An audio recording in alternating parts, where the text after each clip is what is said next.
पराग पर नकली गहने बेचने का इल्जाम लगते ही कोठारी परिवार की खुशियों पर जैसे किसी की बुरी नज़र लग जाती है।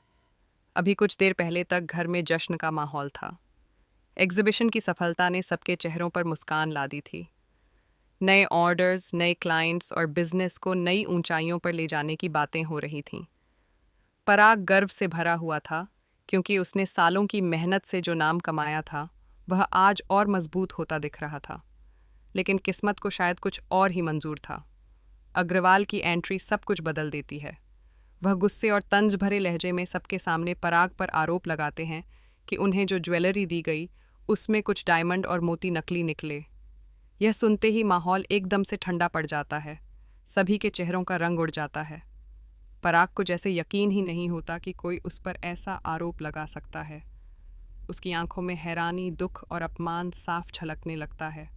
वह बार बार यही कहता है कि उसने कभी भी अपने बिजनेस में बेईमानी नहीं की। उसकी पहचान ही उसकी ईमानदारी रही है। घर के बुजुर्गों के लिए यह खबर किसी सदमे से कम नहीं है। जिन लोगों ने पराग को बचपन से मेहनत करते देखा है, वे जानते हैं कि वह अपनी इज्जत को सबसे ऊपर रखता है। लेकिन समाज की नज़रें बड़ी तेज़ होती हैं। एक आरोप ही काफ़ी होता है सालों की मेहनत को मिट्टी में मिलाने के लिए। पराग के मन में यही डर घर कर जाता है कि अगर यह बात बाहर फैल गई तो उसका नाम, उसकी पहचान सब खत्म हो जाएगा। इसी बीच गौतम की चालें तेज़ हो जाती हैं। बाहर से वह दुख और हैरानी दिखाता है, लेकिन अंदर ही अंदर उसे यही मौका चाहिए था। वह बड़ी चालाकी से बातों को मोड़ते हुए सबका ध्यान प्रेम और राही की तरफ ले जाता है। वह याद दिलाता है कि गहने कुछ समय के लिए प्रेम और राही के कमरे के लॉकर में रखे गए थे।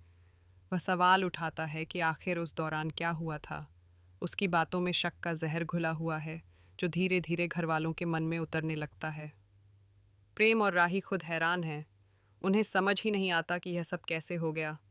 वे जानते हैं कि उन्होंने कोई गलती नहीं की, लेकिन हालात उनके खिलाफ खड़े नजर आ रहे हैं। राही की आंखों में आंसू हैं, क्योंकि उसे लग रहा है कि परिवार का भरोसा उस पर से उठता जा रहा है। प्रेम गुस्से में है, लेकिन वह खुद को संभालने की कोशिश करता है। उसे एहसास है कि इस वक्त भावनाओं में बहकर कुछ भी कहना स्थिति को और बिगाड़ सकता है। पराग की हालत बिगड़ने लगती है। सदमे और तनाव के कारण उसे चक्कर आने लगते हैं। परिवार वाले घबरा जाते हैं। जिस व्यक्ति ने हमेशा सबको संभाला, आज वही खुद टूटता नजर आ रहा है। डॉक्टर को बुलाया जाता है। डॉक्टर साफ कहते हैं कि पराग को ज़्यादा तनाव नहीं दिया जाना चाहिए, लेकिन हालात ऐसे हैं कि तनाव से बच पाना मुश्किल है। गौतम धीरे धीरे आग में घी डालता रहता है। वह घर के कुछ सदस्यों को अलग ले जाकर कहता है कि बिजनेस में छोटी सी लापरवाही भी बड़े नुकसान का कारण बन सकती है।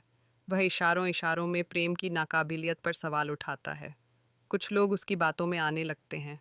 परिवार में दो गुट बनते दिखने लगते हैं। एक जो पराग पर भरोसा करते हैं और प्रेम राही का साथ देना चाहते हैं, और दूसरा जो शक में डूब चुका है। इसी दौरान एक और चौंकाने वाला मोड़ आता है। राही को याद आता है कि एग्जीबिशन से एक दिन पहले ऑफिस में एक अजनबी व्यक्ति घूमता नजर आया था। वह उस समय ज्यादा ध्यान नहीं दे पाई, लेकिन अब उसे हर छोटी बड़ी बात याद आने लगती है। प्रेम भी स्टाफ से पूछताछ शुरू करता है। सीसीटीवी फुटेज निकलवाने की बात होती है। गौतम इस कदम से असहज हो जाता है, क्योंकि उसे डर है कि कहीं उसकी साजिश उजागर न हो जाए। घर में रिश्तों की असली परीक्षा शुरू हो चुकी है। विश्वास और शक के बीच की लड़ाई सबको तोड़ रही है। पराग अपने कमरे में अकेला बैठा सोच रहा है कि आखिर उसकी परवरिश और उसके सिद्धांतों पर यह सवाल क्यों उठा। उसे सबसे ज्यादा दर्द इस बात का है कि कहीं उसके अपने ही उस पर शक न करने लगें। प्रेम और राही ठान लेते हैं कि वे सच सामने लाकर रहेंगे। वे जानते हैं कि अगर इस बार वे चुप रहे तो हमेशा के लिए दोषी मान लिए जाएंगे। कहानी अब सिर्फ नकली गहनों की नहीं रही, यह इज्जत, भरोसे और रिश्तों की लड़ाई बन चुकी है। हर किरदार की असलियत सामने आने वाली है। आने वाले दिनों में सच की परतें धीरे धीरे खुलेंगी। कौन अपना है और कौन पराया, यह साफ हो जाएगा। क्या पराग की इज्जत बच पाएगी? क्या प्रेम और राही खुद को निर्दोष साबित कर पाएंगे? या फिर गौतम की साजिश सब पर भारी पड़ जाएगी? ये सब देखने के लिए दर्शकों को आने वाले एपिसोड का इंतज़ार करना होगा।